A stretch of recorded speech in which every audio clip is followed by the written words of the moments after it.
네, 여러분 안녕하세요. 2024년 2월 26일 월요일 노영의 뉴스 인사이다 시작하겠습니다. 또 주말 지내고 나니까 피로가 좀 풀리셨습니까?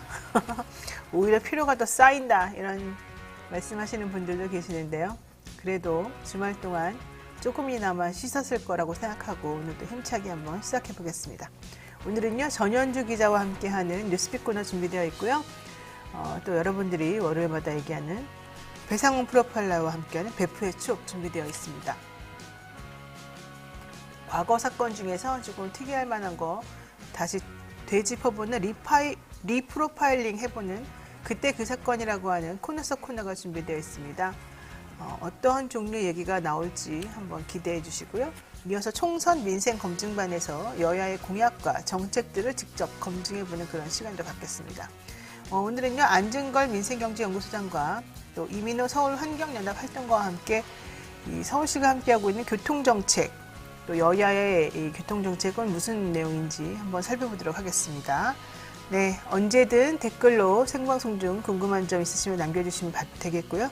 노영의 뉴스 인사이다 본격적으로 시작해보겠습니다.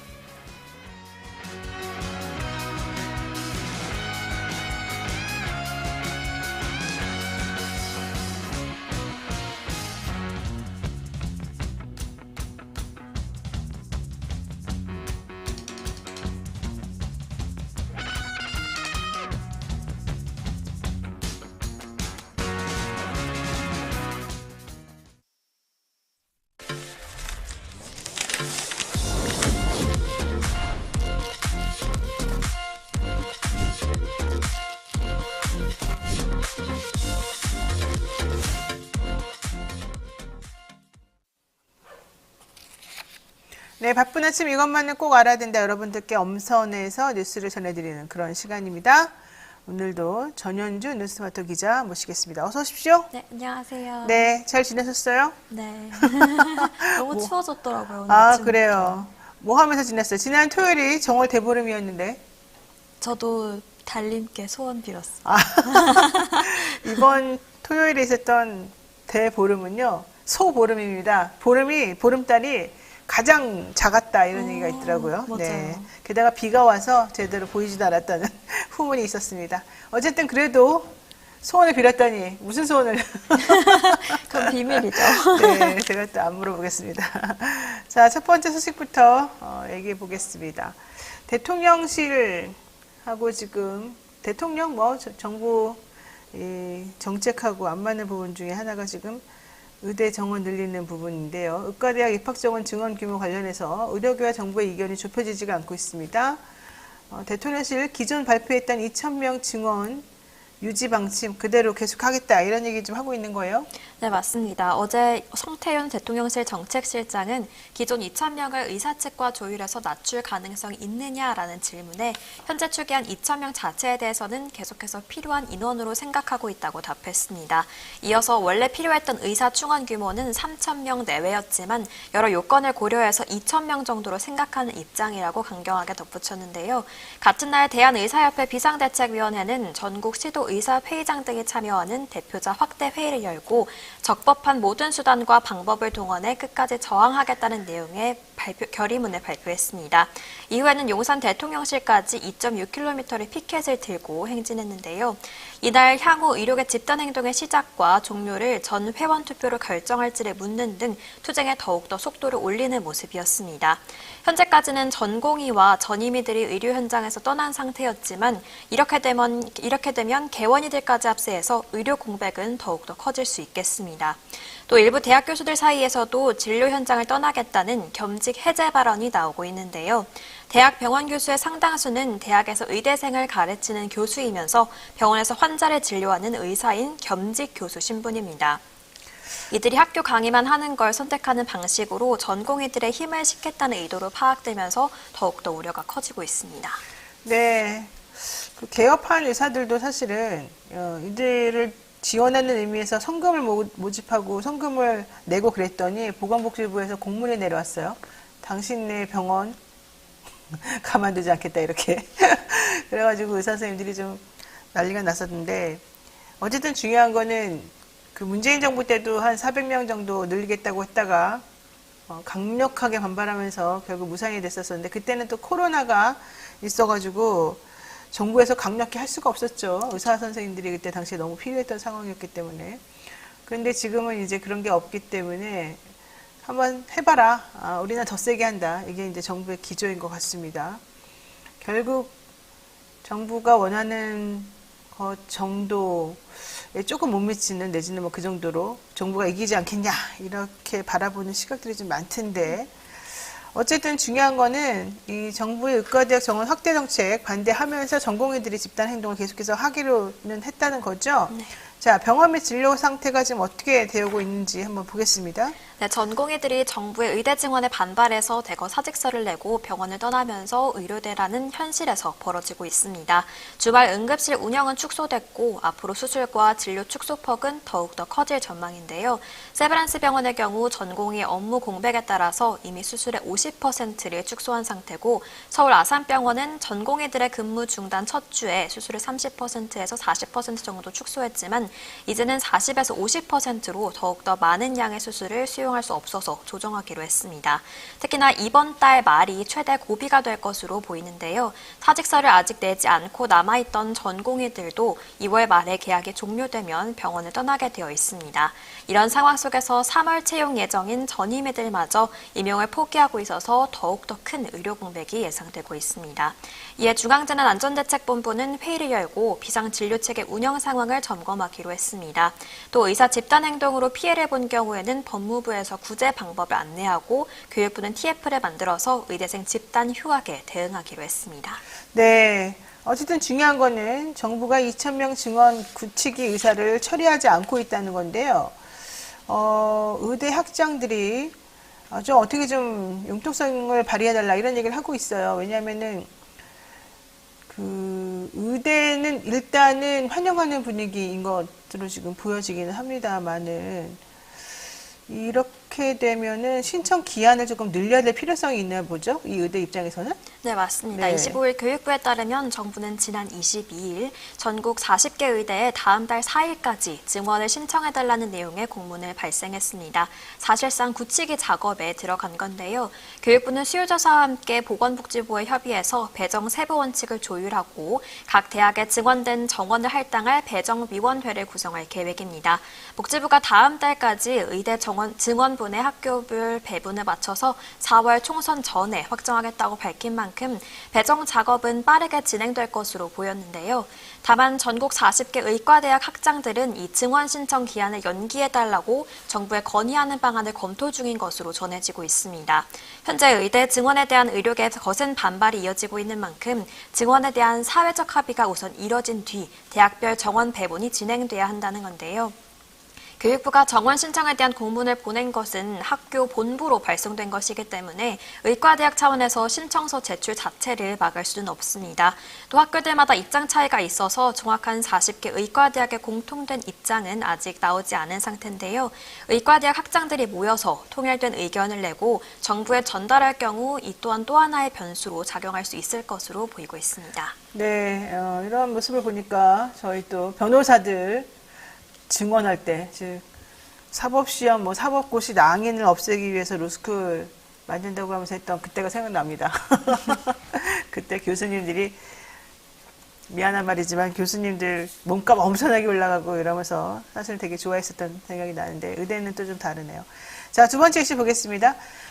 조국 신당 심상치 않다 이런 얘기 계속 우리가 했었지 않습니까? 네, 인재 영입 1호로 신장식 변호사 영입했다는 소식이 나오고 있는데 사실 제가 지난주에 신장식 변호사하고 통화를 2번인가 했었었고 그때 당시에도 조국 전 장관하고 직접 소통하고 있다 이런 얘기 제가 들었었거든요. 그러면서 어쨌든 지난주에는 좀 정리하겠다는 입장이었는데 결국 주말 사이에 인재 영입 1호로 본인이 이제 들어가게 됐다는 소식이 나왔습니다. 결국은 주말 사이에 벌어진 첫 인재 영입인 거죠? 네, 맞습니다. 조국 신당 창당준비위원회는 어제 25일 열린 인재 영입 발표식에서 신장식 변호사를 첫 영입 인재로 발표했습니다. 조 전 장관은 단호하고 강하게 윤석열 검찰 독재 정권과 싸우는 게 바로 당이 만들어진 이유라면서 이러한 지향에 부합하는 인사를 모시기 위해 뛰고 있다고 신 변호사 영입 이유를 설명했습니다. 신 변호사는 변호사는 윤석열 정부의 행태를 폭정이라고 방송하면, 판결문에 적시된 검사들의 실명을 방송하면, 또 김건희 특검이라고 방송하면, 한동훈 비대위원장을 비판하는 방송을 하면 제재를 받고 마이크 앞을 떠나야 하는 입틀막 국가, 대통령 눈에 거슬리는 사람들은 순식간에 사지가 들려 사라지는 나라에서 살 수 없기 때문에 정치에 참여하게 됐다고 참여 이유를 전했습니다. 신장식 변호사는 민주노동당부터 진보신당을 거쳐서 정의당에 이르기까지 오랫동안 진보정당 운동에 몸을 담은 경험이 있는 인물인데요. TBS 라디오 방송 진행자를 거쳐 최근까지는 MBC 라디오에서 신장식의 뉴스 하이킥을 진행했었습니다. 선거방심위원회가 신장식의 뉴스 하이킥에 친야권 성향 패널이 많이 나온 친여권 성향 패널보다 현저히 많이 출연하고 패널 발언이 편향돼 있다며 징계를 의결했고 수차례 법정 제재가 이뤄져 있었는데요. 이 가운데 작년 12월에는 조국 전 법무부 장관의 1심 판결과 관련해서 허위 사실을 방송했다는 취지의 민원이 제기돼 행정 지도 처분도 받은 바 있습니다. 이렇게 계속해서 그 법정 제재가 이뤄지자 신장식 변호사는 자진 하차한 바 있습니다. 네, 단호하고 강하게 윤석열 검찰 독재 정권과 싸우겠다. 그게 바로 조국 신당이 만들어진 이유다. 이런 얘기 같은데 조국 신당 이름은 아직은 좀 정확하게 만들어지는 않은 것 같습니다. 네, 아직까지 가칭으로 불리고 있습니다. 네, 자, 신 변호사를 영입한 이유는 윤석열 정부 형태를 폭정이라고 방송하면 입틀막이 되고, 판결문에 적시된 검사들의 실명을 방송하면 또 입틀막이 되고, 김건희 특검이라고 방송하면 입틀막이 되고, 한동훈 비대위원장을 비판하는 방송을 하면 입틀막이 되고, 이런 여러 가지 것들이 결국 다 제대로 돌아오더라. 마이크 앞을 떠날 수밖에 없는 입틀막 국가가 싫더라. 이런 얘기였습니다. 대통령 눈에 거슬리는 사람들은 순식간에 사지가 들려나가는 이 현실. 도대체 내가 할 수 있는 게 한 가지도 없더라. 이런 얘기였던 것 같아요.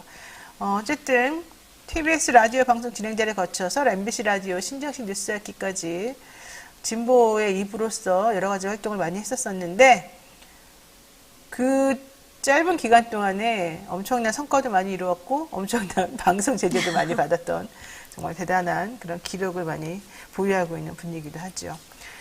자, 그런데도 불구하고 지난 2020년도 총선에서는 음주운전, 무면허 운전 전과 때문에 정의당에서 그 비례번호 받았다가 물러난 바가 있었습니다. 네, 맞습니다. 정의당 사무총장 출신인 신 변호사는 지난 2020년 총선에서 정의당 비례대표 후보 경선에 나섰다가 2006년에서 2007년 음주운전과 무면허 운전 전과 논란에 물러난 바 있습니다. 실제로 어제 인재영의 발표식에서도 신 변호사는 이와 관련해서 언급했었는데요. 오래전 일이다. 대인대물 사고는 없었다. 형사적 책임을 다했다. 4년 전 비례 후보 사퇴라는 벌을 섰다는 변명으로 상처받는 분들의 저린 마음은 달래지지 않을 것이라면서 죄송하다고 사과했습니다. 또 이어서 자동차 사고 피해자와 가족을 제대로 지원하기 위해서 자동차 사고 손해배상 보장법과 제도를 바꾸겠다고 약속했습니다. 신 변호사의 입당을 환영하는 누리꾼들은 진심으로 국민을 위한, 국가를 위한 정치에 헌신해달라는 기대감도 있었고요. 또 신장식과 조국, 이제야 윤석열을 끌어내릴 수 있는 희망이 생긴다며 환영했습니다. 반면 일각에서는 1호 인재라는 상징성을 가진 자리에 신 변호사를 영입했다는 것에 아쉬움을 드러내기도 했는데요.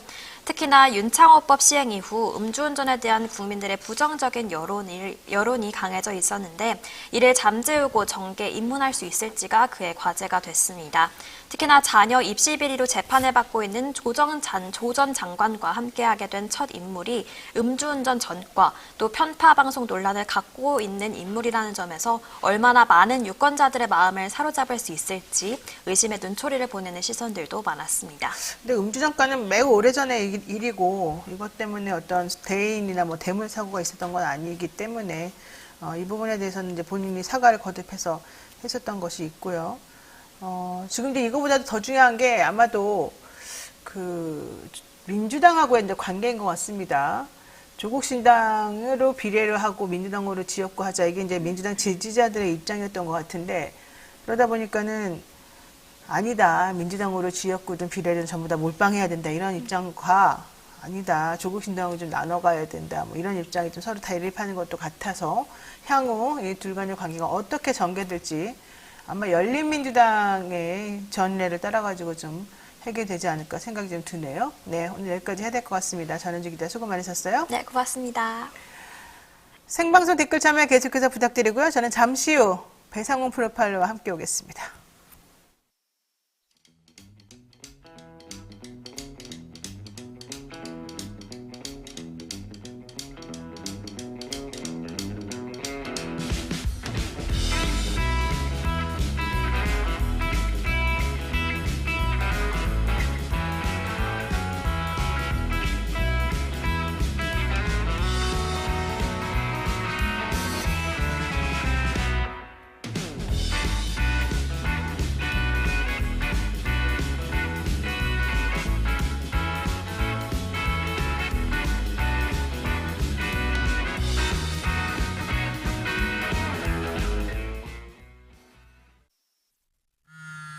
벌칙 대상 행위 금융위는 여보세요? 결과 발견된 뭐 맨날 똑같지. 형사 벌칙 시간 없어. 대상이 되는 행보여야 함. 나 시험 한 달밖에 안 남았어. 형사 규정 4조고요. 시정명령 문제는 또 언제 형사 푸냐. 규정 제27조입니다. 응. 지금 먹으려고.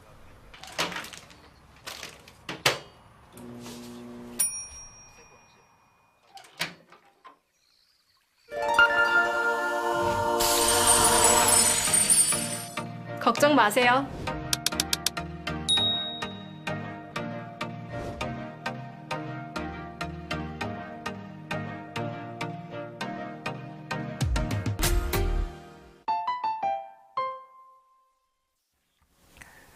네, 산삼의 본향 함양 지리산자락 800고지에서 농약 한 방울 비료한 털 없이 오로지 자연의 힘으로만 자랐습니다. 산양산삼인데요. 사포닌 함량이나 효과는 자연산삼과 진배가 없다고 합니다. 7년근 뿌리, 잎, 열매 한 뿌리를 한 병에 담아내서 압도적인 사포닌 함량을 자랑한다고 합니다. 컴파운드 K 강화 특허 추출 방식으로 흡수율을 높였고요. 사랑하는 부모님이나 남편과 아내, 친척, 지인들, 또 한 해를 열심히 살아오는 나 자신에게 지리산 천년의 기운을 선물하시면 좋을 것 같습니다. 2024년 새해에도 어김없이 찾아온 1+1 이벤트, 여러분들과 함께 이 기쁨을 나누고 싶다, 이렇게 이 회사에서 말씀을 드리고 있고요. 산삼떡 3종 세트 여러분께 같이 소개해 드린다고 합니다.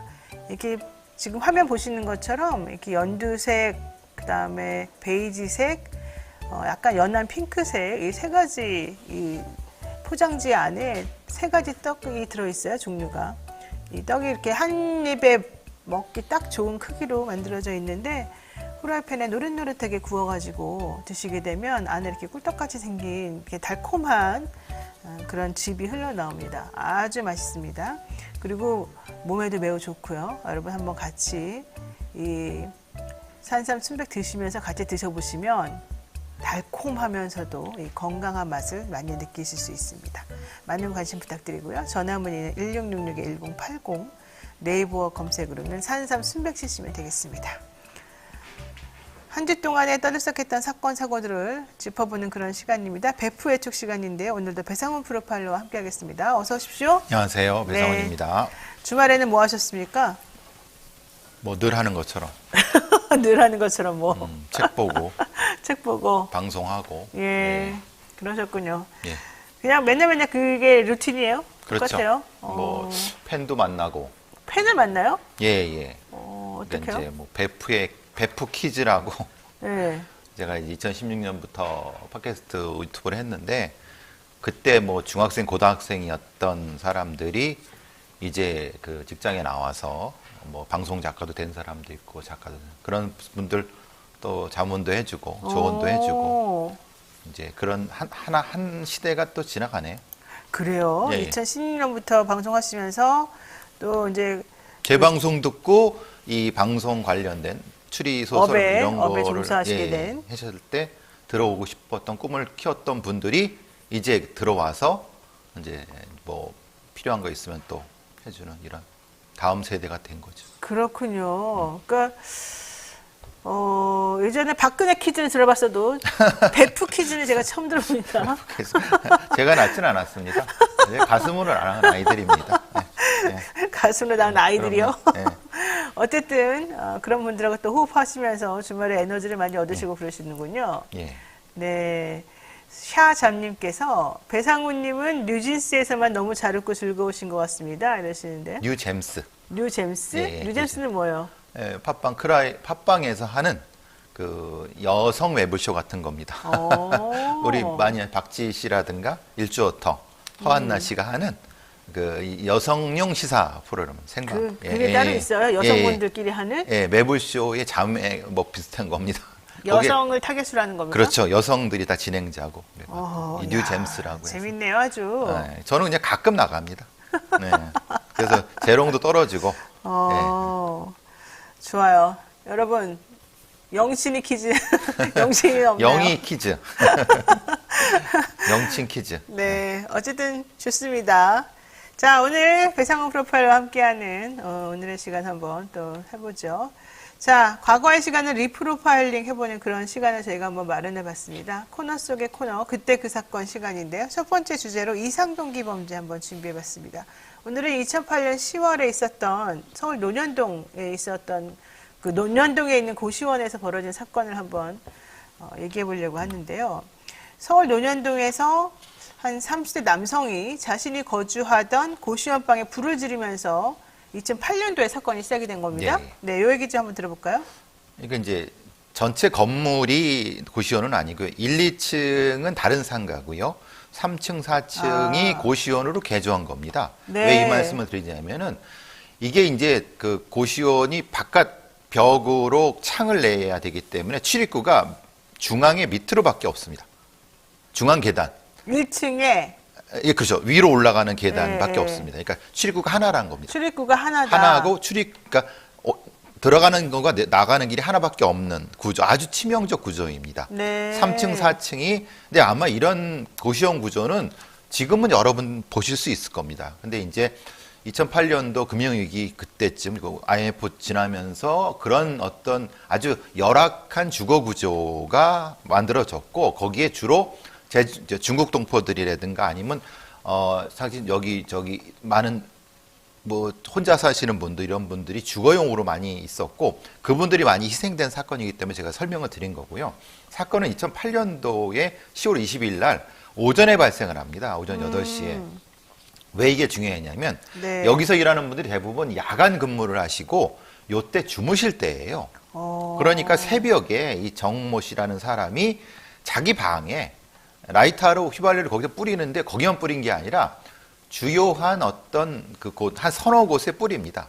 거기가 뭐냐면 거기서 불이 나면은 숨을 못 쉴 수 없는 공간에 굉장히 그 지능적으로 이제 뿌리고 불을 지른 겁니다. 네. 그 다음에 어떻게 했냐면 이 사람이 그 유일한 출입구에서 기다려갖고 그러니까 숨이 막혀 나온 사람들을 흉기로 다 공격했어요. 그러니까 아주 그냥 소위 말하는 토끼몰이를 한 겁니다. 네. 네. 자, 우선 그 한번 사진을 보겠습니다. 강남구 논현동 고시원 사진을 한번 보면. 띄워주시면 예. 네. 여기 지금 중앙에 출입구가 있죠. 지금 저기 보면은 이렇게 태양처럼 생긴 가운데 예, 예. 빨간 색깔로 되어 있는 부분이 아마 중앙 통로인 것 같아요. 중앙통 유일한 통로입니다. 네. 그러니까 저기로밖에 이제 출입할 수가 없는 거죠. 2층에 3층 올라가는 유일한 출입구입니다. 그렇군요. 자, 여기밖에 없으니까 여기를 막아버리게 되면 사람들이 이제 꼼짝달싹을 못 하는 겁니다. 그렇죠. 그리고 그 앞에 사무실이 있고, 그리고 승강기가 이제 그 근처에 이제 하나가 있는 것이고요. 그 뒤쪽으로 화장실이 있고, 고시원 방이 왼쪽, 오른쪽에 있나 봐요. 예, 예. 그리고 뒤에 왕관기가 있고, 예.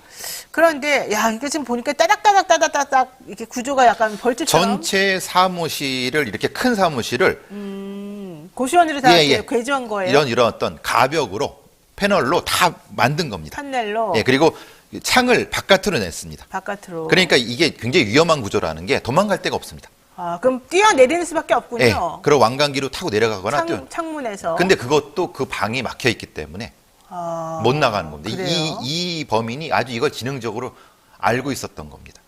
이 범인은 정모 씨라고 예, 예. 31살이었죠, 당시에. 예.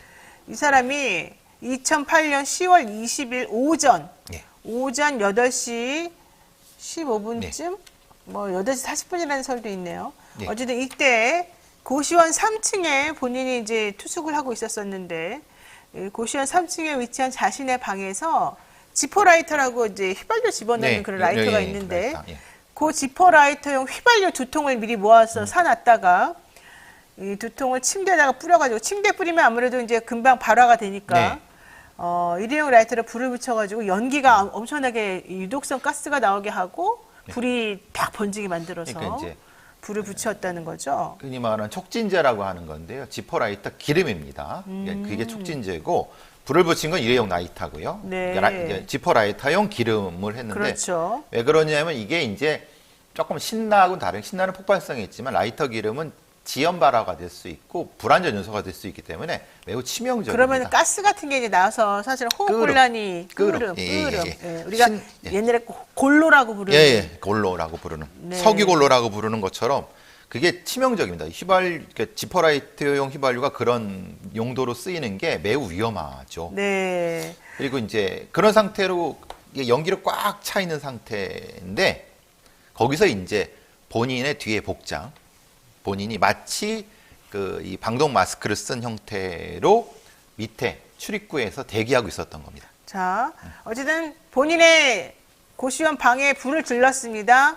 지포라이터용 휘발유 두 통을 뿌리고, 그래서 연기가 가득 차오르고 이 침대에 불이 붙어가지고 매트리스에. 예. 매트리스, 침대 매트리스에 불이 붙고 연기가 차오르니까 본인이 나와서 이제 그 연기를 보고 옆방으로 이렇게 흘러갔을 거 아니에요, 네. 연기가. 그러고 나니까 같은 층에 있던 다른 사람들이 대피하려고 바깥으로 나온 것을 네. 보고 못 나오게 흉기로 이제 마구 찌른 거죠. 그렇다면 도망 못 가게. 네.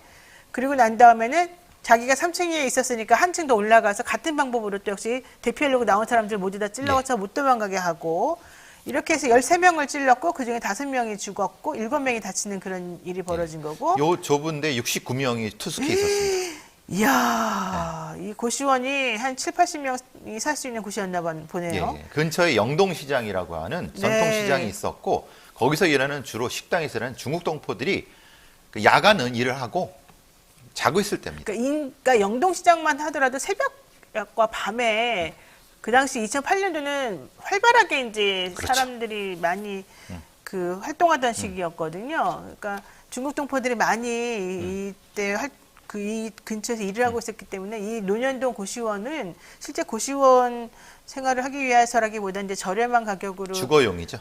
예, 주거지를 마련하는 사람들이 많이 있었던 네. 곳이었죠. 네. 그러니까 새벽 근무 마치고 들어와서 8시면 한참 잠이 들어있을 자고 있을 때여서 때. 네.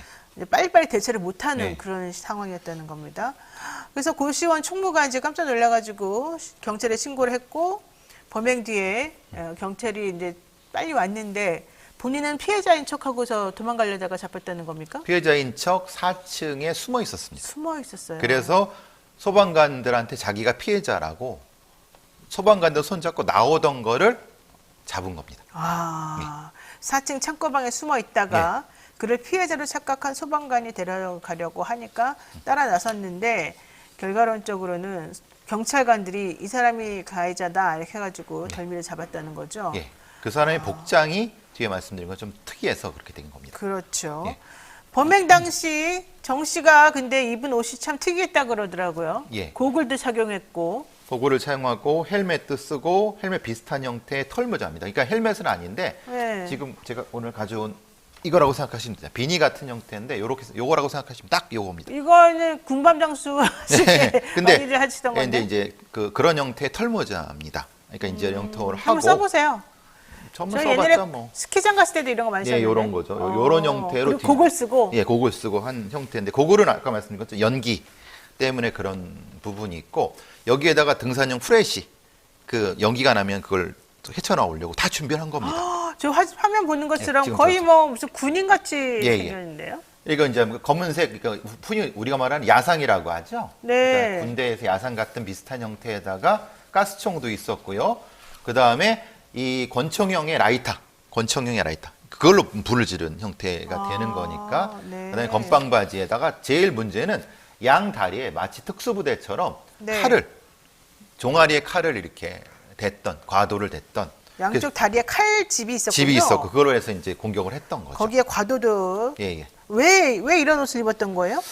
마치 이제 이 사람은 2005년도에 네. 이병헌 씨 주연의 달콤한 인생이라는 영화를 보고 거기에 비슷한 장면이 나오나 봅니다. 그러니까 마치 자기가 영웅이 되는 것처럼 이런 복장을 통해서 이런 일을 저질렀다고 얘기를 하면서 이런 복장을 준비했다고 합니다.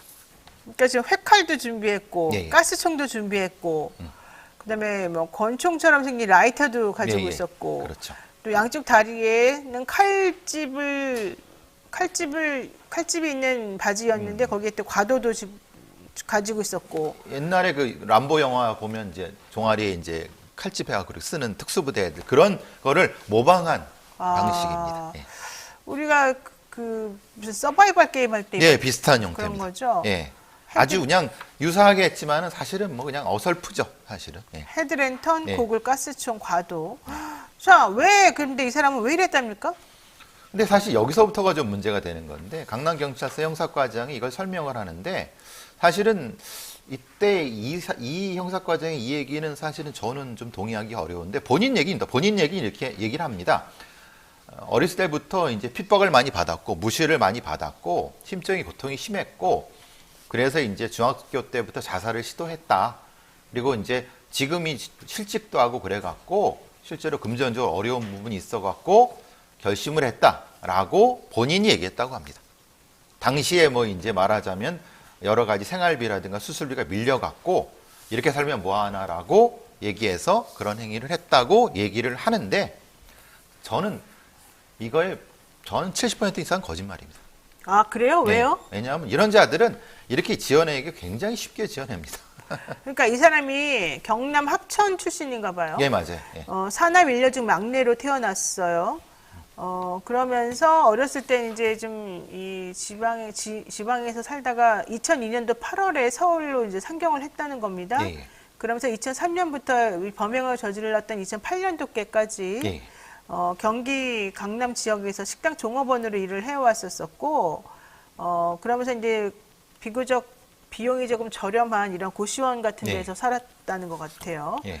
그런데 로또 같은 거를 이렇게 많이 하고 이런 걸 좀 관심이 많았다고 하더라고요. 로또에 관심이 많고 주로 많이 했던 건 뒤에도 나오겠지만 이제 인형 뽑기, 뽑기. 인형 뽑기에 그걸로 뭐 20만 원, 30만 원 썼다고 해요. 오. 그래서 그 뽑은 인형을 자기 방에 장식해 놓았는데 그게 매우 특이한 게 얘가 이 인형을 그대로 그 정사각형으로 그러니까 강박증이 있었던 것 같아요. 네. 그래서 그 방을 못 보게 했는데 들어갔더니 그러니까 강박증의 환자처럼 그 정사각형으로 탁 모아놓은 거예요.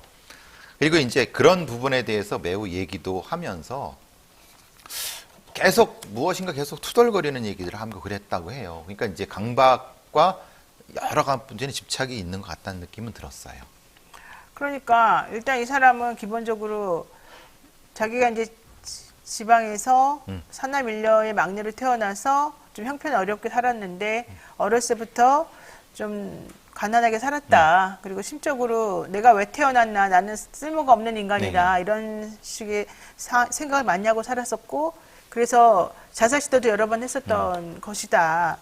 그리고 주변 사람으로부터 무시를 많이 당해가지고 많이 힘들었었다.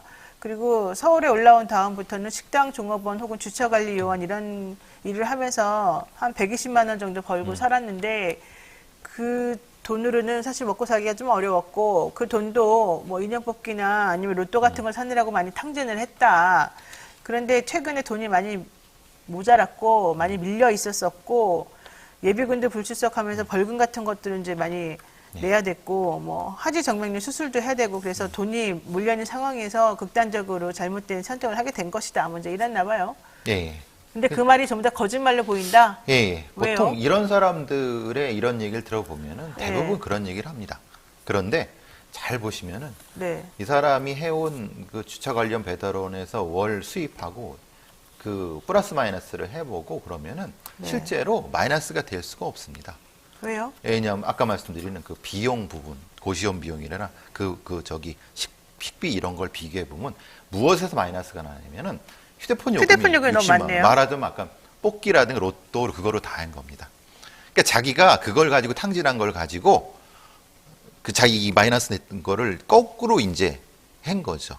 그러니까 이제 비슷한 유형의 사람들이 살아왔던 것에 대해서 이렇게 이제 얘기를 해버리니까 마치 이게 이렇게 산 부분이 다른 형태의 그 무엇인가 자기는 정상적으로 살았는데 이 부분이 모자란 부분이 있다고 계속 탓을 해갖고 이런 진술은 분명히 맞을 부분도 있습니다. 왜냐하면 당연히 뭐 이 경제적으로 부분이 있지만은 그래서 정확히 이 사람의 얘기와 이 사람의 경제 상황을 정확히 분석을 해봐야 됩니다.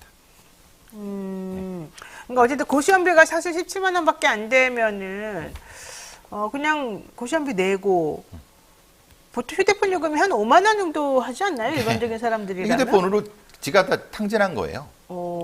그렇게 저기 하고 도박하려고 탕진한 거예요. 먹고 살고 그냥 그러면 빠듯하게 뭐 아주 예. 풍족하게 못 살더라도 빠듯하게는 뭐 쓸 수 있었을 것 같은데 아마 이제 한번 뭔가 삐끗 어긋나니까 계속 이렇게 형편이 안 좋아진 것 같긴 합니다만 근데 이 사람은 평소에 말하는 걸 매우 좋아했었다. 매일 로또나 인형 뽑기 같은 거에 매달렸다. 겉으로 보기엔 쾌활하지만 근본적으로는 소심하고 불만이 많았다. 이런 얘기를 들었다고 해요.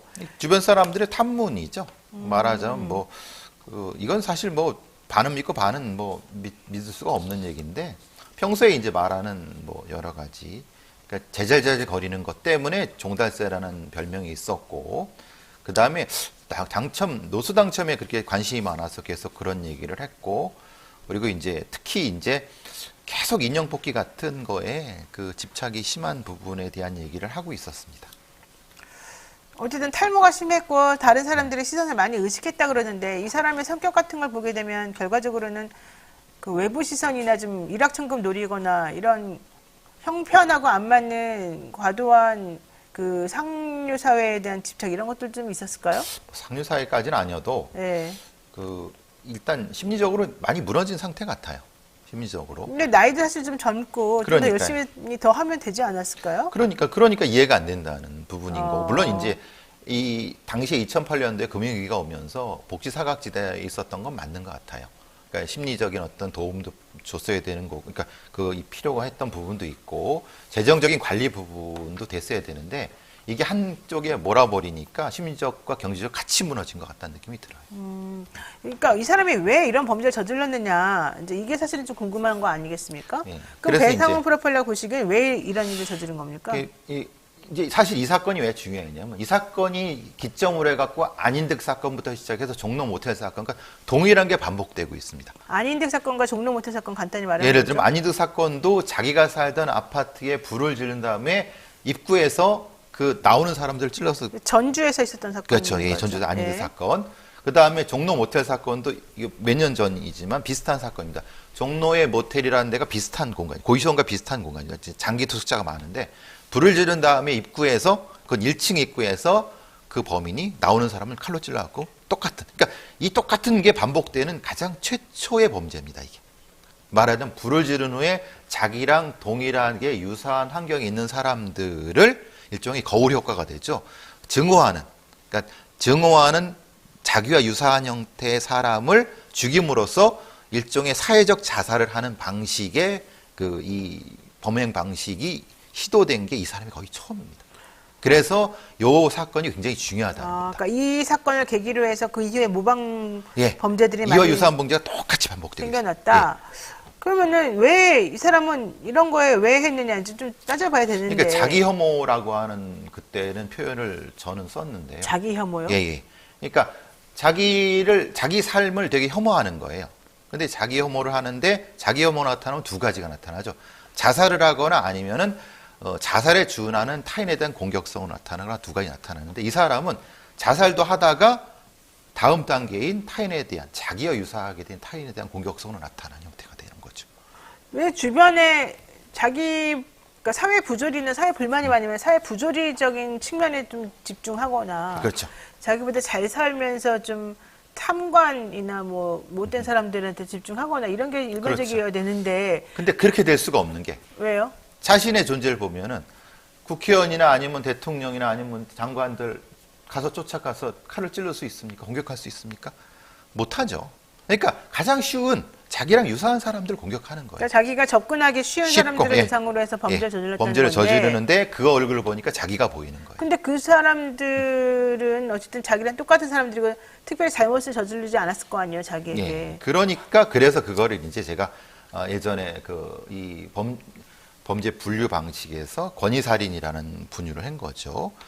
유사한 형태의 자기와 유사한 사람을 죽임으로써 자기도 죽는 형태가 되는 거죠. 자기를 왜 혐오해요, 그 사람은? 자기 삶이 지금 혐오잖아요. 보시면 아시겠지만 자기는 어렸을 때부터 학대받고 나는 못난 놈이 나는 계속 그러니까 자존감이 쭉 떨어져 왔잖아요. 그러니까 죽으려고 자살도 계속 했단 말이에요.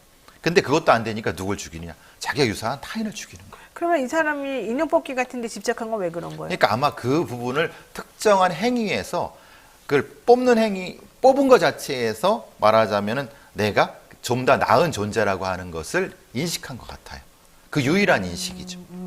그러니까 로또가 안 되잖아요. 로또도 안 되죠. 근데 유일하게 자기를 유한해 줄 수 있는 행위가 인형 뽑기라는 거예요. 근데 그것도 사실은 더 위험하죠. 20만 원 주고 하나 뽑았으니까. 그러니까 거기에 매달렸다는 거죠.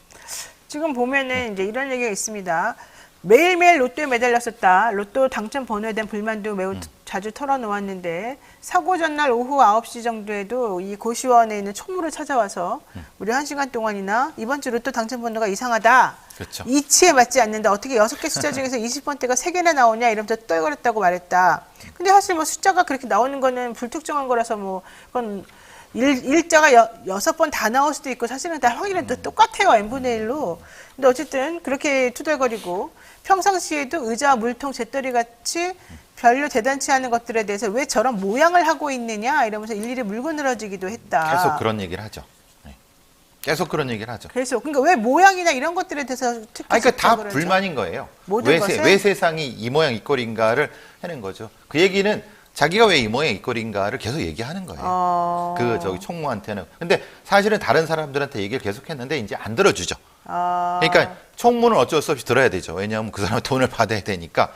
그러니까 총무도 지겨웠던 거예요. 근데 계속 들으니까 좀 이상하다 그래서 적당히 넘어간 형태가 됐던 거죠. 그러니까 보니까 총무한테도 그렇게 얘기를 했고 그 주변에 있는 지인에게도 그렇게 자주 그렇죠. 얘기를 했었었고 이랬네요. 지금 김 씨라는 사람이 그런 그 인터뷰하면서 얘기했던 좀 전에 제가 말한 거는 네. 그랬었고 또 총무라는 사람도 이렇게 얘기하네요. 그 정 씨의 방안을 내가 봤는데 원래 아무한테도 안 보여주는데 내가 소방 점검할 때도 방을 들어가서 봤더니 책상 위아래로 인형 뽑기에서 뽑은 인형, 소형 자동차, 라이터 등 모든 것들이 첩첩이 쌓여져 있고 같은 종류의 외계인 인형들이 오와 열을 맞춰 색깔별로 정돈돼 있더라. 방 한쪽에는 매트리스 높이만큼 두루마리, 휴지, 사각 휴지, 쓰레기 등이 그대로 쌓여 있더라.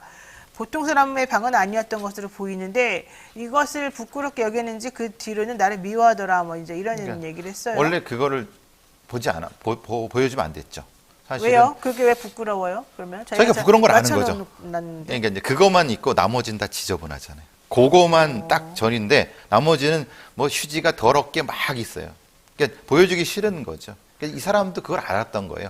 나의 나의 상황에 대한 모습이 그 방의 모습이라는 걸 알아갖고 다른 사람한테도 보여주기 싫었던 부분이었기 때문에 실제로 그것을 사람들한테 얘기하기 싫어했고 그걸 알아채고 나니까 그 사람들을 미워했고 총무도 미워했고 주변 사람도 미워하게 된 거죠. 사실 말씀드린 것처럼 자기를 이 모양 이 꼴로 만든 사회를 공격해야 되는데 왜 옆에 사람을 공격합니까? 인지가 거기밖에 안 된 거예요. 그 공간에 매몰돼 버린 거죠. 어쨌든 참 특이합니다. 돈도 없는 분이 인형 뽑기를 3시간이나 하면서 20만 원을 돈을 들이기도 했다 뭐 이런 얘기도 있고요. 그러니까 우리가 생각하면 이렇게 되죠. 그 돈으로 저축을 하면 될 거라고 생각하지만은 그렇게 얘기해 줄 사람이 없었죠. 이 사람한테는. 하여튼간 범죄를 저지른 사람이 그 범죄를 저지르게 된 원인을 자기에게 찾느냐 사회에 돌려서 찾느냐 남 탓으로 하느냐 여러 가지 요인을 분석하는 방법이 있겠습니다만은 정확한 분석이 저는 매우 선행적으로 필요하다. 이건 분석이 안 됐어요. 그래서 분석이 안 제가 됐어요? 이걸 이 사건을 가지게 된 것도 그럼 말씀하신 대로 이 사건이 이 범인이 왜 이런 짓을 했는가에 대한 설명이 됐어야 되잖아요. 네. 전혀 분석이 안 됐어요. 그래서 이런 유형이 만약에 분석이 됐다 그러면 그 뒤로 이런 유형이 반복되지는 않았겠죠. 최소한 이런 일이 반복됐으면 예를 들면 안희들 사건이나 다른 사건이 벌어졌을 때 바로 거기에 대한 대안이 나왔겠죠. 네. 그때도 똑같이 허둥댔어요. 예. 어쨌든 자 경남 진주 아까 제가 좀 전에 전주라고 잘못 말했습니다만 진주, 2019년도 경남 진주에서 안인득이 자신의 아파트 4층에 불을 지르고 대피하던 주민들의 흉기를 휘둘렀던 그 사건도 이와 유사한 모방 범죄인 것으로 지금 판단이 되고 있는데 결국은 제대로 된 분석이나 문제의 원인을 파악하지 못했기 때문에 이런 일이 벌어진 것으로 보인다는 것 같습니다. 자, 어쨌든 이런 사건이 결과론적으로는 이상동기 범죄라고 그냥 얘기를 할 수 있을 것 같은데. 그러니까 웃기죠. 이상동기가 뭐냐고. 네. 아니 이상동기라는 건 정상이 아니라고요. 그러니까 무슨 동기냐고 라고를 2008년도에 분석을 해갖고 우리의 사고 시스템을 많이 바꿨어야 되는 거예요. 그러니까 그때도 이상동기라 그러고 지금도 이상동기라 그러니까 이상동기란 말은 수상적이잖아요. 네. 그래서 계속 그 소리를 하는 거예요. 아니 분석을 해서 뭔가 대안을 내놔야지 대안도 없이 계속 이상동기라고 하면 그러면 뭐 계속 한심한 인간들이 너무 많아갖고. 알겠습니다. 자, 이 얘기도 한번 마지막으로 이 얘기만 하나 짚어보고 정리하겠습니다. 지난해 발생했던 분당 서현역 흉기난동 사건이 있었었는데요. 요때 그 사망하신 분 중에 이제 김혜빈 씨가 있습니다. 예, 두 분 돌아가셨고 한 분이시죠. 네. 예, 예. 그 김혜빈 씨의 부모님이 지난 6일에 경기 수원 남부경찰서에 감사 편지를 전했다는 겁니다. 예. 네, 무슨 내용입니까? 왜 그러냐면은 그런 큰 일이 벌어지면은 피해자와 피해자 유족을 담당하는 피해자 전문 관련된 그 서비스를 합니다. 거기에 이제 담당하는 황해솔 경사님하고 남부경찰서의 조병로 소장님한테 감사의 편지를 전했는데 아시다시피 김혜빈 씨가 바로 돌아가신 것이 아니라 병상에서 있으셨어요. 네, 맞아요. 후유증 때문에. 네. 그래서 그 부분에 대한 유족에 대한 케어라든가 이런 것들을 이 황해솔 경사하고 조병로 소장님이 굉장히 열성적으로 해주셨다고 그거에 대한 감사 편지를 유족들이 한 겁니다. 그래서 여러 가지 면에서 이제 장례식까지 그 혜빈이가 이제 저기 돌아가실 때까지 그런 과정을 단계적으로 여러 걸 도와주고 심리상담도 해주고 회복을 해서 도와줬다고 그것 때문에 감사 편지를 했다는 얘기입니다. 그러니까는 이제 모든 기능이 차례차례로 망가지는데 그래도 청력은 마지막까지 남아 있었다. 그 네. 고인이 그렇죠.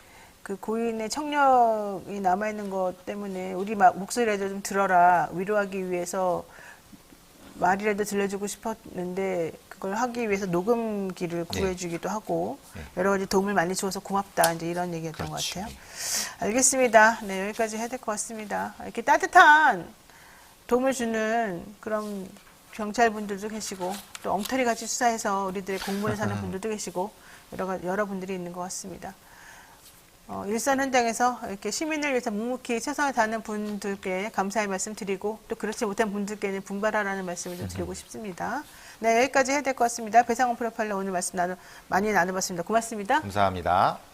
네, 잠시 기다리시면 또 다음 순서 이어지도록 하겠습니다.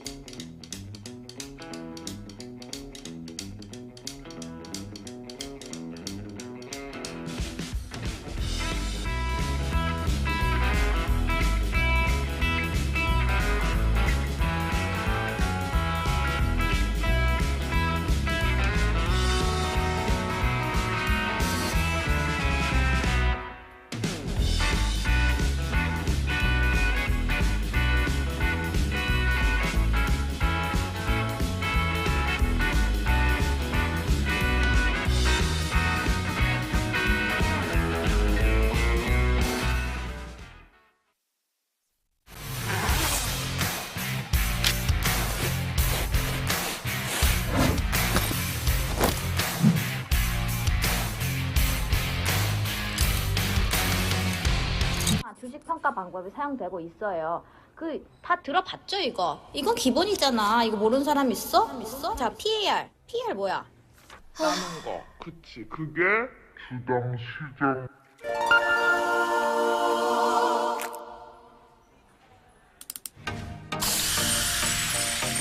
걱정 마세요.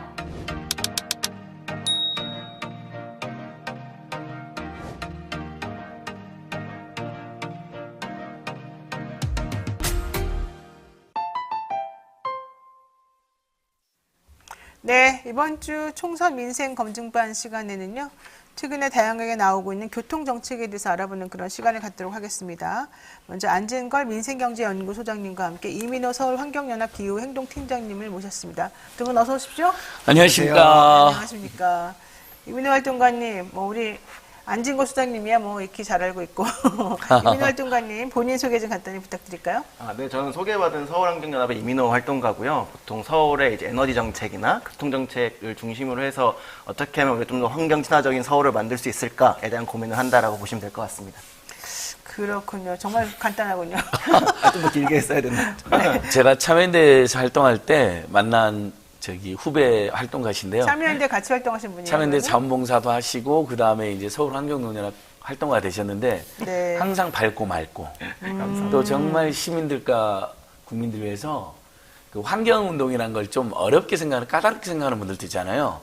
서울환경노연합은 무슨 분이요? 그러니까 환경운동을 네. 좀 어렵거나 까다롭다고 생각하는 분들도 일부 계시는데 네. 우리 서울환경운동연합 이민활동가의 장점은 아니다. 쉽게 편하게 누구나 언제나 할 수 있다 해서 그런 대중적 캠페인을 잘합니다. 그래서 정말 박수 많이 받아야 될 단체와 활동가십니다.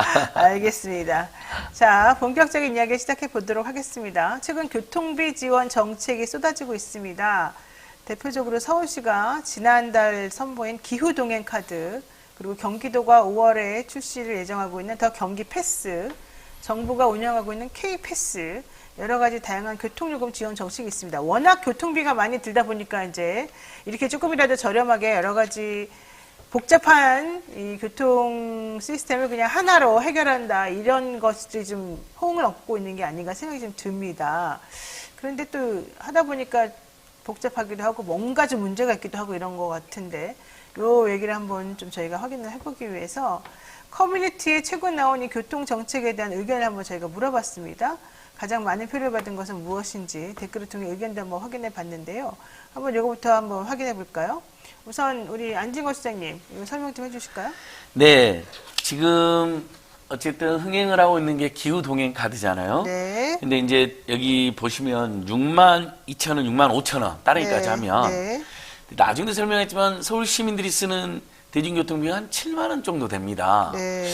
우리 62,000원, 65,000원 하려면 23일 연속 2번 이상 써야 됩니다. 그래야 그 흑자가 되잖아요. 개인 네. 가정에서는. 네. 그래서 이건 뭐 무제한으로 쓸 수 있으니까 대중교통을 정말 많이 이용하는 분들에게는 굉장히 좋은 정책입니다. 네. 기동카드 의미가 있습니다.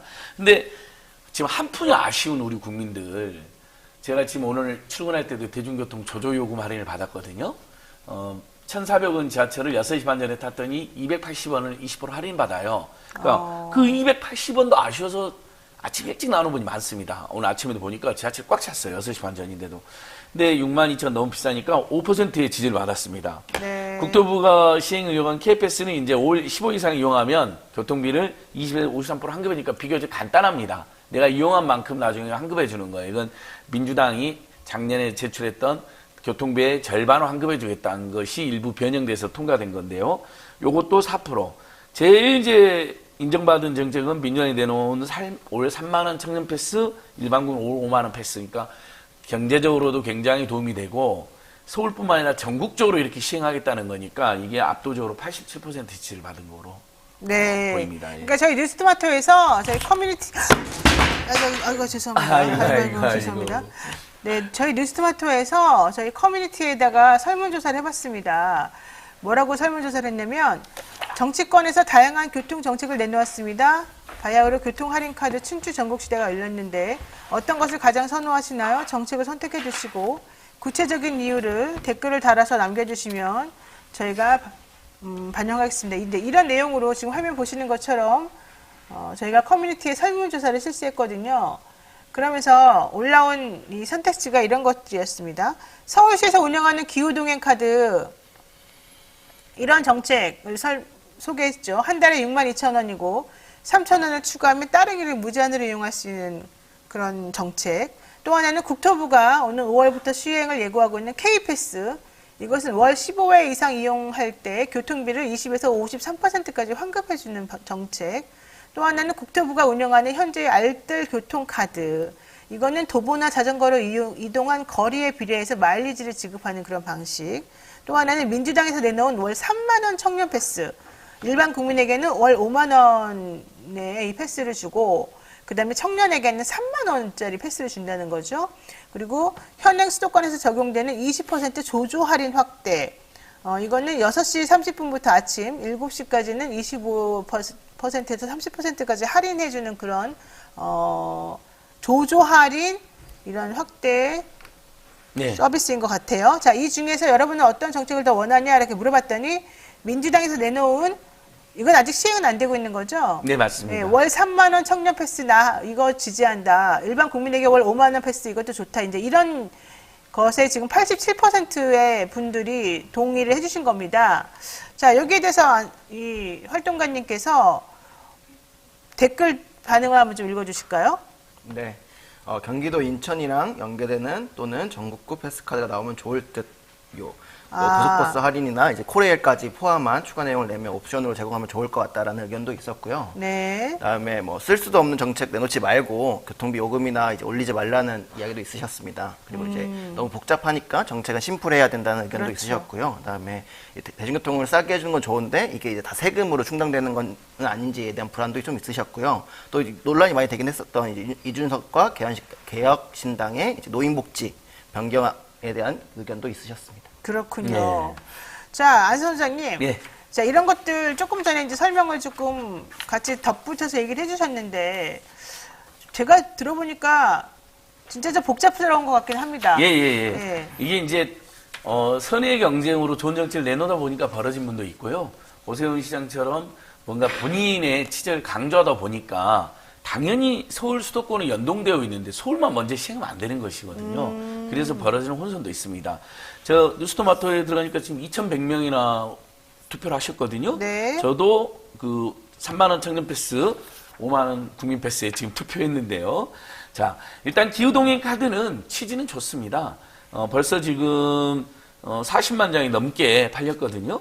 그리고 이제 국민들께서 벌써 이용을 하고 있습니다. 현재 38만 5천 명이 카드는 46만 장이 팔렸는데 실제로는 충전한 건 38만 5천 장이니까 이제 오프라인 카드를 사거나 온라인에 다운받아 놓고 이용 안 하는 분도 있는데 나중에 이제 7월 달부터 본격적으로 이용이 될 것 같습니다. 근데 다시 한번 이 기후동행 카드는 무제한으로 대중교통을 많이 이용하는 분 입장에서 내가 10만 원, 15만 원 나왔다 그동안 올 6만 5천 원이니까 이득이 됩니다. 그리고 그 요인 때문에 자가용을 두고 대중교통으로 이용하는 분들도 있을 수 있습니다. 나도 앞으로 뚜벅이 해보자. 그런데 올 6만 5천 원이면 다시 한번 말하자면 23일 이상을, 그러니까 우리가 이제 지하철은 1,450원, 버스는 1,500원이기 때문에 그 정도를 매일 2번 타야지 6만 6천 원 정도 됩니다. 그러니까 그때 이득이 되기 때문에 사놓고 보면 우리가 택시를 타는 경우도 있고요, 저녁에. 또는 뭐 카풀을 하는 경우도 있잖아요, 동료랑. 그래서 23일 이상 이용을 못하면 소래가 될 수도 있습니다. 그리고 교통비가 평균 7만 원 정도 드는데 6만 5천 원이면 할인 혜택이 한 5, 6천 밖에 안 되잖아요. 그러니까 지금 많은 국민들께서 민주당이 내놓은 올 3만 원, 청년들은 가난하니까 3만 원으로, 국민들은 4만 원이나 5만 원 정도로 청년 그 전국을 다 이용하게 하자. 이 서울시 기후동행 카드는 또 지금 경기도랑 협의도 안 해가지고요. 수도권에서도 적용이 안 되는 국민들이 많습니다. 100만 명, 경기도민들 100만 명이 서울로 출퇴근하는데 이분들이 지금 적용이 안 돼요. 그러니까 이런 혼선까지 발생있는 상황입니다. 서울시 기후동행 카드는 원래는 6만 2천 원이고 만약에 따릉이까지 이용하고 싶으면 3천 원을 더 내면 되는 것이고요. 사전에 그냥 결제해서 6만 5천 원, 6만 2천 원 딱 결제하면 그걸로 끝입니다. 근데 한 달에 한 번씩 결제를 해야 되는 것이고요. 네. 그다음에 서울시내 전철이나 면허? 서울시내 전철이라든가 마을버스라든가 시외버스라든가 그다음에 버스 이런 것들을 이용할 수 있는 것인데 신분당선이나 광역버스는 제외가 되고요. 6월까지는 시범 사업을 하는 그런 것이고 7월부터 본격적으로 되는 것인데 지금 얘기 들어보게 되면 이 카드를 웃돈을 얹어가지고 좀 살려고 한 사람들까지 지금 생겨났다 이런 얘기도 있더라고요. 네, 보면 이제 유명한 그 중고 플랫폼이죠. 뭐 다 말해도 되는 거죠. 당근마켓에 보면 이제 기본 웃돈을 해서 판매한다는 사람도 많이 보였었습니다. 그래서 서울시가 이제 우리가 너무 적게 준비했으니까 죄송하고 더 늘리겠다 뭐 이런 발표도 하게 됐었죠. 자, 그런데 정부 K패스라고 하는 것은 뭔가요, 그러면은? 이제 K패스 같은 경우에는 우리가 그러니까 알뜰교통카드에 환급을 늘린 제도라고 보시면 좀 간편하실 것 같아요. 그래서 기존의 카드도 대체해서 사용 가능하고 대신에 저소득층, 청년층 또는 이제 일반 시민분들로 해가지고 환급 비율을 좀 달리한 정책이라고 보시면 될 것 같고요. 이제 다만 월 몇 회 이상 이용하시는 시민분들이 대상이신 거죠. 그래서 이거는 이 교통카드를 통해서 전국에 이제 대중교통을 사용할 수 있는 거라고 보시면 되고, 아까 말했던 것처럼 이제 경기패스 같은 경우에는 이 K패스에 경기도 예산을 더 추가해서 혜택을 좀 더 늘린 정책이라고 보시면 좀 간단할 것 같습니다. 그러니까 이거는 15회 이상 60회까지 사용하면 나중에 환급을 해준다는데 이런 얘기인 그쵸. 것이죠. 그러니까 아주 쉽게 20회 내가 한 달에 20번 이용했다. 그러면 지금 버스가 1,500원이잖아요. 그럼 3만 원이다. 그러면 20% 일반 국민들에게는 6천 원이 돌려준다. 환급이 되기 때문에 이 정책도 우리 환경시민단체들과 야권을 중심으로 계속 요구했던 정책입니다. 그래야 대중교통을 이용하는 게 늘어날 거고, 네. 그 다음에 지금 서민 중산층들 아예 돈을 못 쓰잖아요. 실질 임금이 지금 2% 정도 오히려 감소한 상태거든요. 물가가 너무 뛰어가지고. 네. 윤석열 정권은 부자 감세는 하지만 서민 중산 도와주는 정책 다 없애버리지 않았습니까? 줄이고 있지 않습니까? 요 대책 자체는 시행되면 이용하는 분이 많이 있을 겁니다. 그 기후동행 카드처럼 23일 연속 이틀 두 번 그러니까 45번, 46번을 이용해야지 혜택이 되는 게 아니라 15 이상만 사용해도 되기 때문에 카풀이나 뭐 택시나 이렇게 이용하는 분들이 많은 경우에는 요걸 이용하는 게 훨씬 유리한 거죠. 그러니까 정부 KPS는 신분당선이나 광역버스, GTX 모두 다 이용할 수 여기 있는 다 됩니다. 거고. 또 그 장점이죠. 예, 예. 오세훈 시장이 했던 서울에서 하는 이 기후동행 카드는 경기도권이나 분당선이나 광역버스는 이용이 안 되니까 이게 좀 불편한 부분이 그렇습니다. 있는 것이고, 경기도다 경기패스는 월 7만 원대 이상이 되긴 한데 이것도 서울하고 연계가 조금 복잡스러운 부분이 있는 것 같아요. 예. 인천 아이패스도 마찬가지인 것 같고요. 여기 월 8만 원이라고 하고, 또 세종시는 또 이응패스, 부산시는 동백패스, 이렇게 각 지자체별로 각각 자기네들한테 맞는 것을 이용할 수 있도록 내놓는다고는 하는데, 이게 뭐 서울이나 이런 곳하고 왔다 갔다 하면서 또 필요하신 분들에게는 좀 불편할 수가 있고, 먼저 여러 가지가 좀 있는 것 같습니다. 그래서 이런 것들을 좀 해결하기 위해서 내는 게 바로 민주당에서 얘기하고 있는 이런 제도인 것 같습니다. 아까 뭐라 그랬죠? 민주당에서의 청년 패스? 청년 K-패스? 패스, 국민 패스. 예. 근데 이제 이거는 아직까지는 그냥 이렇게 내놓겠다. 3만 원짜리 내놓겠다. 이제 이런 얘기인 것이고, 현실적으로 아직 해본 적이 없어서 또 불편한 사항이 무엇인지 잘 모릅니다. 근데 어쨌든 중요한 건 현재 지금 교통비가 너무 비싸다 보니까 이런저런 방식으로 뭔가 해보려고 하는 노력들은 있는 것 같단 말이죠. 근데 지금 스마트폰 이용해서 가입하는 절차 같은 것들을 안내는 하고 있는데, 이제 이러다 보니까 어르신들이라던가 이런 거 익숙하지 않은 분들 입장에서는 매우 좀 혼란스럽기도 하고 복잡스러운 것 같아요. 왜냐면 저 같은 경우도 너무 골치 아프다 이런 생각 하거든요. 근데 어르신들이 어떻게 이런 걸 할까요? 사실 저희 내부에서는 기후 복잡 카드라고 불리기도 기후 해요. 복잡 카드요? 복잡 카드. 그러니까 이게 말씀하셨던 것처럼 스마트폰으로 사용하기 어려운 것도 있지만, 아까 말했던 것처럼 서울 면허 버스, 그다음에 신분당선 안 되는 거, 또 경기도에 위치한 지하철도 안 되는 거, 이런 것들이 있다 보니까 이게 쓸 수 있는 거야 없는 거야, 그리고 이게 돼 말아, 이런 것도 고민해야 되는 거고, 또 말씀드렸던 것처럼 또 그 스마트폰도 아이폰은 또 안 되고 안드로이드만 또 돼요. 아, 그래요? 네, 그래서 이제 추후에 그러니까 아이폰도 이제 할 수 있도록 하겠다라고 이야기하고 있지만, 안드로이드만 가능하고, 그 다음에 말씀하셨던 것처럼 카드를 또 새로 사야 돼요. 그리고 그걸 또 자기가 또 충전해야 되고. 그러니까 이렇게 뭔가 절차들이 많이 발생하면서 이게 이제 할인도 있긴 하지만 너무 복잡해가지고 사용하지 않겠다라는 분들 많이 계신 거죠. 그러니까 저는 사실 키오스크 이용도 어르신들 못한다, 또 내지는 카카오 같은 거 이렇게 택시 이용도 어르신들은 못한다 이런 얘기하면서 좀 서글픔을 느끼게 했는데. 맞습니다. 그래서 네. 실제 46만 유청장이 발행됐거든요, 현재. 근데 모바일로, 보통 우리가 모바일로 많이 하잖아요.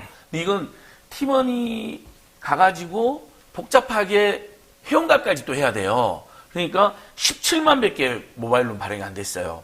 그래서 실물 카드로는 28만 9천 장. 그래서 이거 갖고 다니면서 막 자랑해. 나 이거 샀다 막 그러는데. 지금 저도 어제 이 방송에서 편의점에서 살라 했더니 이미 다 떨어졌대요. 네, 지금 없대요. 시범 살기만 해서. 네. 그래서 이제 웃돈 이야기가 나온 게, 대중교통을 아주 많이 이용하는 사람 입장에서는 6만 5천 원 그걸 좀 더 주고 7만 원이나 8만 원 주고 사는 거죠. 뭐 이런 웃지 못할 일. 근데 또 실물 카드는 18,000원 온라인 복잡하니까 3천 원 내야 돼요. 이것도 문제예요. 카드 비용으로 3만 원, 네. 3천 원 내야 되는군요. 3천 원 비싸잖아요. 우리 그렇죠. 지금 얼마나 서민들 어렵습니까? 이제 무정부 상태에서 무지출 챌린지, 무일푼 챌린지로 살고 있는데 우리가. 그래서 이제 이런 문제들이 한꺼번에 해결되려면 빨리, 지금 오세훈 시장이 자기 치적 때문에 진짜 너무 서둘러서 만든 게 있어요. 그리고 이런 보안 문제점도 환경단체들이 지적했는데 묵살하고 간 거거든요. 경기도하고도 협의도 안 된 상태에서. 그러니까 지금으로서는 총선 전후에서 빨리 여야가 민주당이 제안한 것처럼, 시민단체가 제안한 것처럼 올 2만 원이든 3만 원이든 정말 저렴한 것으로 앱에 딱 교통카드 하나 실어주는 거죠. 국민 패스라는 앱을 만들어가지고 간단히 다운받고 본인만 인증되면 짝 찍고 그냥 그걸로 뭐 10만 원이 나오든 20만 원이 나오든 올 2만 원에 3만 원, 4만 원 정도만, 그러니까 이게 독일이 해서 세계적인 정책이 된 거잖아요. 9유로 12,000원 정도로 해서 3달간 대중교통을 전면 이용하게 해준 거거든요. 그게 물가고에 시달리는 국민들에게 도움이 되고 많은 사람들이 대중교통을 이용하게 되는 계기가 된 거예요. 그래서 독일의 슐츠 총리가 이건 서민들 중산층을 돕는 것뿐만 아니라 독일 국민의 삶을 한번 바꿔보자. 우리 더 이상 자가용과 석유운전하지 말자. 이런 좋은 취지가 있습니다. 그 알뜰 교통카드 마일리지 이 얘기도 조금 해봐야 될 것 같습니다. 이게 취지는 되게 좋은데 실질적으로 수요 예측이 좀 엉터리 같이 되면서 환급이 제대로 안 되고 이러면서 오히려 이용자가 줄어들었다 뭐 이런 얘기도 많이 있더라고요. 이제 연말 되면 그러니까 예산이 떨어지니까 뭐 환급이 줄어든다라던가 환급이 잘 안 된다거나 그런 연말 불만들, 되면? 네, 그런 불만들을 호소하시는 분도 많이 계시고요. 또 알뜰 네. 교통카드는 또 출발과 도착을 찍어야 되는 문제점들이 있어서 약간 불편하신 분들이 많이 계셨었죠. 사실 나는 버스 탈 때 찍고 내릴 때 찍으라는 거 솔직히 기분 나쁘거든요. 내가 타고 내리는 걸 다 결국은 알려줘야 되잖아요. 근데 마찬가지인 것 같고 더 중요한 건 나는 이런 생각도 좀 들더라고요. 결과적으로는 이렇게 되면은 누적된 적자가 심할 것 같은데 그건 누가 해결해 준다는 겁니까? 그동안에 계속 적자라 그러면서 난리치던 사람들은 다 어디 간 거예요? 그렇죠. 사실 서울시가 최근에 버스나 지하철 요금 올린 것도 이제 너무 적자가 심하니까 네. 올린다라고 네. 했잖아요. 근데 사실 어떻게 보면 기후동행 카드의 이제 그 예산도 서울시가 반, 그렇죠. 나머지는 버스 회사나 지하철이 반 하는 건데 사실 이게 국내 그리고 서울시 대중교통 정책의 근본적인 문제라고 많이들 지적을 하고 있어요. 그러니까 지하철 같은 경우에는 공사가 적자로 부채로 운영을 하는 거고, 그다음에 버스 같은 경우에는 보조금을 지급하는데 그 보조금이 제대로 관리되지 않고 있는 상황이라서 뭐 사모펀드가 진입한다거나 그런 상황들이 계속 발생하는 거죠. 그래서 어떻게 보면 관리 주체랑 이제 운영 주체 명확히 하고 거기에 이제 얼만큼 국민의 세금들이 투자되고 이 효과로 뭐 이제 대중교통을 늘린다거나 아니면 환경적인 효과를 누릴 것인가에 대한 이야기가 돼야 되는데 그게 아니라 다 우리 일 아니고 다 너의 일이다라고 이야기하다 보니까 이게 계속 문제들이 발생한다고 보고 있습니다. 그러니까 지금 뭐 서울교통공사가 2022년 기준으로 누적 적자가 17조 6,808억 원이라고 하는데 기후동행까지 들어가면은 한 2천억 정도가 더 추가로 네. 손실이 날 것 같단 말이에요. 근데 보전을 제대로 안 해주는데 그렇죠. 그러니까 어떻게 하겠다는 일단 기본적으로 중앙정부가 친환경 무상급식 같은 경우도 지자체 다 떠넘깁니다. 이 대중교통 정책도 예를 들면 우리 노인 승차 이준석 대표가 무임 승차로 공격하는 거 저희는 반대하잖아요. 경로 승차, 복지 승차라고 해야 된다라고 하는데 뭐 연령을 좀 늦출 수는 있겠지만요. 지금 전체적으로 중앙정부가 대중교통을 그동안 너무 지원 안 해가지고요. 아까 알뜰 교통카드 마일리지가 제대로 지급 안 된 사태가 왜 생겼냐면 시민들은 너무 어려워서 이 알뜰 교통카드를 이용을 많이 한 거예요. 네, 처음에. 그러니까 마일리지가 엄청 쌓였을 거잖아요. 예상보다 인원이 많이 하니까 지금 전국적으로 10%를 약속한 것보다 감액 지급하고 있습니다. 그러면 안 되죠. 그러니까 국민들을 속이는 건데 이게 왜 그러냐면 중앙정부가 예측을 잘못하고 지자체 지원도 안 해주니까 지자체 돈이 없는 거예요. 지금 작년에 세수가 52조가 펑크 났잖아요. 그래서 지방정부에 가는 돈이 더 줄어들었어요. 종부세를 무력화시켰잖아요. 종부세는 100% 지방정부가 하게 됐거든요. 당연히 지방정부는 지금 종부세로 받았던 교부금까지 확 줄었어요. 절반 이상이 줄었어요. 그러니까 알뜰 교통카드 마일리지 약속한 것 따위 지금 못하는 상황이 되는 거거든요. 자, 다시 정리하면 이렇습니다. 우리가 올 3만 원 청년 패스, 4만 원 국민 패스 가야 됩니다. 대중교통으로 가야죠. BMW, 버스, 메트로, 워크 이렇게 가야 되잖아요. 근데 중앙정부가 역시 이거에 대해서 예산 지원 안 하면 지자체가 감당을 못 합니다. 좋은 제들 돌박을 해서 무조건 지자체 따르는 게 아니라 이미 지자체 주는 교부금도 너무 확 줄었는데 윤석열 정권에서 최소한 이 대중교통비만큼 확 줄여서 정말 환경 문제도 막고 교통체증도 막고 이게 엄청나게 좋은 정책이잖아요. 서민들은 교통에 절감되고 중앙정부가 최소 50% 이상은 부담하는 방향으로 살짝 타협을 해야 되는 거죠. 차별을 해야 되는 거죠. 근데 이런 식으로 가면 결국은 대중교통이라고 하는 게 계속 적자 얘기만 하고 또 선거 때 되면은 표 얻으려고 자꾸 뭐 하고 또 대통령 입장에서 보면은 민영화 시켜가지고 알아서 해라 또 뭐 이런 얘기 할 것 같기도 하고 좀 솔직히 좀 신뢰도 안 가고 장기적인 대책도 없는 것 같고 그러거든요. 사실 어떻게 보면 유럽 같은 나라 같은 경우에는 이제 요금 수입과 교통세라고 해서 지원하는 게 반반 정도 된다라고 보시면 돼요. 근데 이제 이 교통세라고 하는 거 어떻게 만드냐라고 하는 게 중요한 부분인 건데 그게 보통은 이제 뭐 기름이나 아니면 주차 요금이나 아니면 통행세 같은 거에 세금을 걷잖아요. 그 돈을 우리가 이제 자동차를 줄이기 위해 쓴다라는 그 의미로 이제 대중교통 투입하는 거거든요. 그게 그런 장기적인 플랜들이 필요한데 사실 그런 것들이 많이 부족하고 어떻게 보면 사실 지금 교통정책에 대한 이야기를 하고 있지만 총선이나 대선 시기에 보통의 이제 그 교통정책은 GTX 어디서 놓아주겠다. 뭐 그런 것들이 대부분이라서 조금 장기적으로 이 국가가 어떤 교통망으로 어떻게 운영할 건지에 대한 비전 좀 필요해 보이는 상황이긴 합니다. 네. 자, 당 차원의 정책 관련된 내용 한번 비교해 보겠습니다. 더불어민주당은 3만 원 청년 패스 얘기하고 있고 개혁신당은 노인 무임승차 폐지를 지금 얘기하고 있거든요. 이 두 개를 좀 비교해 볼까요? 당연히 우리 3만 원 청년 패스, 4만, 5만 원 국민 패스가 아까 우리 미스터마토 애청자들께서도 압도적으로 지지를 보낸 것처럼 국민들 가장 지지받는 정책입니다. 다시 한번 말씀드리지만은 지금 예를 들면 국민들께서는 물가 고통, 워낙 물가 고통이 심하니까 작년에 식료품 구입 비용이 3%가 줄었습니다. 우리 아이들과 가족들끼리 잘 먹고 건강한 음식 먹고 싶은 게 우리 국민들의 로망이잖아요. 그것마저도 포기할 정도로 힘들거든요. 근데 교통비 부담 너무 크니까 10만 원 안팎은 나옵니다. 1인당 보통.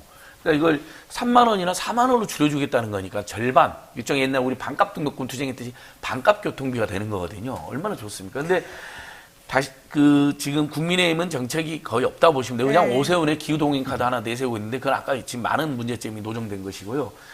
개혁신당 정책은 자 이것은 어르신들과 청년들을 갈라치게 하는 못된 정책입니다. 평생 국가와 사회를 위해서 가족을 위해서 세계 최장 시간 노동과 저임금으로 시달리시는 우리 어르신들이 그래도 교통비 걱정 없이 65세 이상 되시면 좀 여기저기 다니면서 건강하게 휴식도 하고 건강하게 도보도 하는 건데 그걸 무임승차로 공개하고 적자의 주요 원인도 아닙니다. 이미 전체 자체는 가고 있는데 어르신들이 좀 더 타는 것 뿐이잖아요. 물론 그분들이 비용을 내면 조금 더 적자는 줄어들겠지만요.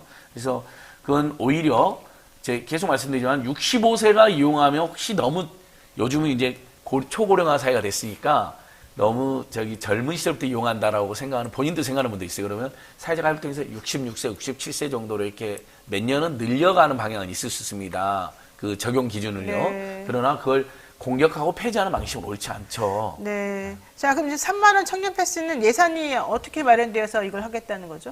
사실 그러니까 많이 그러니까 그런 요구가 많은 것들은 뭐냐면 교통에너지 환경세라고 하는 것들이 있거든요. 그러니까 우리가 교통영향 환경세. 그러니까 휘발유나 경유를 이제 사면 거기에 세금이 붙어요. 일정 부분. 그걸 그렇죠. 어떻게 보면 최근에 정부가 많이 내려줬거든요. 한 30%. 그게 한 10% 내릴 때마다 한 1조 2천억 정도 세수가 감소한다라고 해요.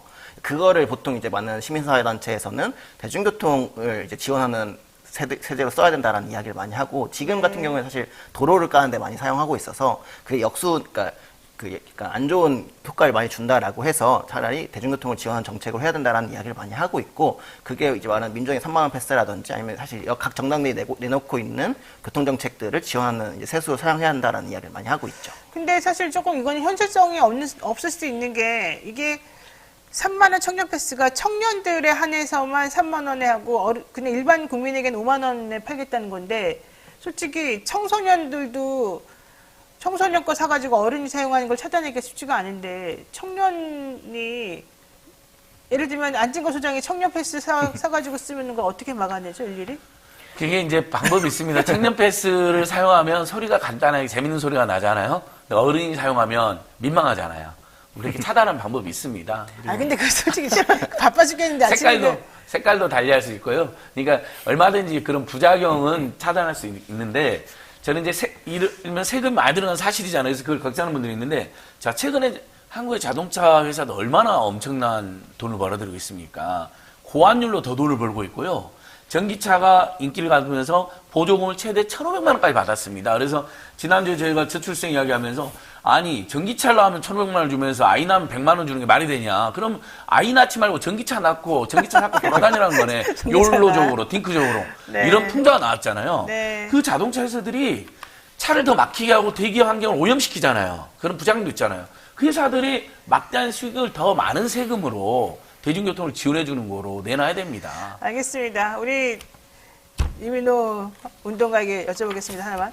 이준석 대표가 그 노인 지하철 무임승차제도 폐지하고 연간 12만 원짜리 선불형 교통카드를 지급하겠다 이런 얘기 했었거든요. 이게 네. 현실성이 있는 건지 이걸 어떤 정책이라고 보시는지. 사실 저는 딱 두 가지만 긍정적으로 봤는데 어떤 거냐면 두 가지만? 네, 지역 에는 대중교통 인프라가 부족해서 지원이 필요하고 그런 뭐 불합리가 존재한다라는 거 하나. 전철 없는 곳. 그렇죠. 그리고 이제 정부가 대중교통에 대한 지원하지 않고 있다라고 하는 거 하나 정도는 긍정적으로 봤고요. 나머지는 사실 어떻게 보면 말씀하셨던 것처럼 노인과 청년 세대를 갈라치기 한다라고 볼 수밖에 없고요. 사실 저는 이런 예를 들 수 있을 것 같아요. 지금 100명 타는 지하철에 한 120명, 140명 타고 있는데 이건 정부의 책임이고 지자체의 책임인데 이거를 안에 같이 타고 있는 사람들한테 돌리는 거죠. 그게 이제 노인이 될 수 있고 장애인이 될 수 있고 하지만 어떻게 보면 바른 방향은 그 차를 증차하거나 그 140명 탈 수 있도록 차를 늘리는 방법인 건데 그렇지 않고 다 너희 때문이야 라고 이야기하는 거라서 그런 부분들 어떻게 보면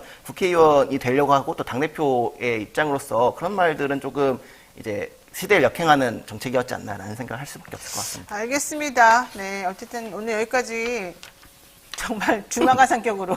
네. 아니, 그래도 충분히 나도 이해하셨을 것 같아요. 네.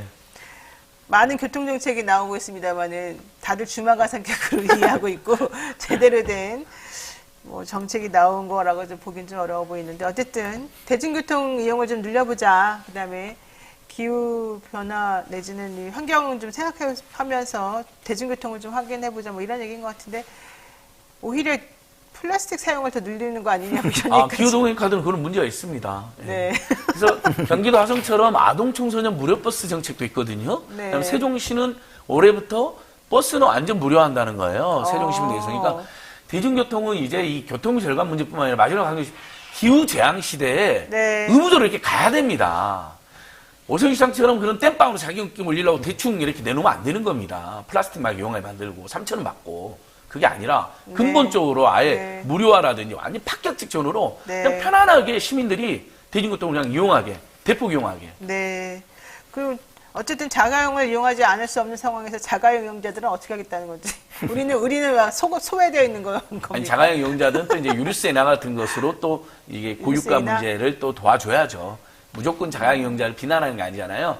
불가피해 타고 다니는 거고. 네. 다만 나는 자가용보다 대중교통을 타겠다는 분들한테 요인을 주자는 거죠. 네. 그러면 교통체증도 줄어들어서 자가용 이용자들도 유리합니다. 네. 왜냐하면 상당수가 대중교통 이용하면 네. 지금처럼 올림픽대로 관병문로 뉴스토마 돌 때마다 얼마나 사람이 힘들어요. 그것도 줄어들고 네. 대중교통 조절할인 제도 제가 6시 반에 타야 20% 할인인데 7시까지 하면 25% 30% 할인하자는 게 7시 8시가 피크 타임인데 6시 반은 분산 효과가 작습니다. 근데 7시 전에 타면 25% 30% 할인해 주잖아요. 그럼 이민호 활동이나 제 같은 사람 7시 5분에 타던 거 무조건 6시 55분에 탑니다. 10분 먼저 나와서요. 왜? 20% 30% 할인되는데? 아니 1,400원에 25% 30%가 얼마나 큰 차이라고 그 달콤한 5분을 아니 그래도 하겠어요? 지금 6시 반 전에 타야 적용되는데 6시 반 너무 일러요. 맞아요. 근데 6시 59분 7시 전에만 타면 25% 30% 할인도 올라가잖아요. 그러면 사람들이 나 조금 더 먼저 나가서 저거 타겠다는 겁니다. 그러면 7시 8시에 지하철 버스가 완전 지옥철인데 수도권은 상당한 분산 효과도 생긴다는 거죠. 이런 알겠습니다. 식으로 세밀하게 네. 가자는 겁니다. 하여튼간 버스비, 지하철비 너무 올랐어요. 나는 진짜 교통비 깜짝 놀랐어요. 제가 진짜.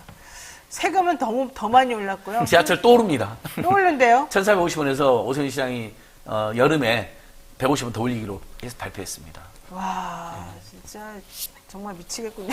그렇기 때문에 청년 패스, 국민 패스가 제일 좋다. 그래요? 네. 알겠습니다. 지금까지 안진걸 수장 그리고 이민호 활동과 함께 했습니다. 고맙습니다. 예, 감사합니다. 네, 믿을 수 있다 더 착한 보험 말씀드리겠습니다. 건강보험, 차량보험을 더 저렴하게 만나보실 수 있는 그런 전문 보험 클리닉 업체인데요. 가족이나 친척, 지인에게 묻지마 보험 가입하신 분들 보험료가 적당한지 필요한 보장은 제대로 들어있는지 내 수준에 맞는 지출이 이루어지고 있는지 그 지출은 하고 있으나 제대로 이것이 돌아오고 있는지 한번 확인해 보실 필요가 있습니다. 실제 돈은 돈대로 나가고 필요할 때는 절대 안 주는 게 바로 보험회사 아니냐 이런 얘기 하시는 분들 많고요. 그것 때문에 내가 소송해야 되겠느냐 이런 분들도 많이 있습니다.